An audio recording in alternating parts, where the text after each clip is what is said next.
recognition as well, this award that she was receiving on Tuesday night in New York. I think we're going to be seeing a lot more of Meghan. She's been very quiet. Well, we have a couple of callers, so I'd like to hear your response, Josh and Sarah, to what they have to say. Let's hear first from Shirley from Birmingham. Hi, Shirley. Thanks for ringing. Good afternoon.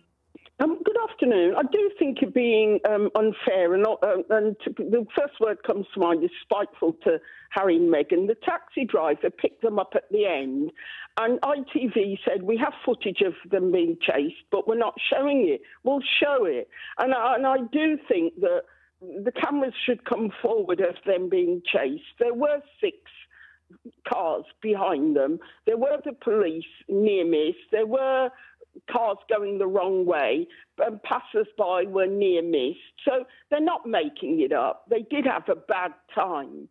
And I do think that the paparazzi are too... there's no boundaries. Josh? I think that's a reasonable point. I mean, I think with this story, it's important not to jump to conclusions, because we heard their initial statement. There have been some qualifications from various witnesses. Clearly, you're right, Shirley, that something unfair happened to them, or something unpleasant happened to them. Was it near catastrophic? I don't know. I mean, that's almost a semantic debate, I suppose, in a way.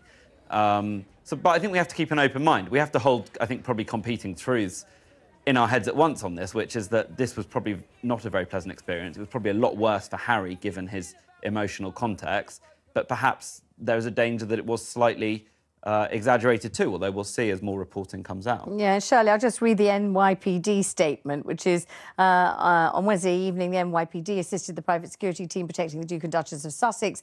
There were numerous photographers that made their transport challenging. The Duke and Duchess of Sussex arrived at their destination and there were no reported collisions, summonses, injuries or arrests in that regard.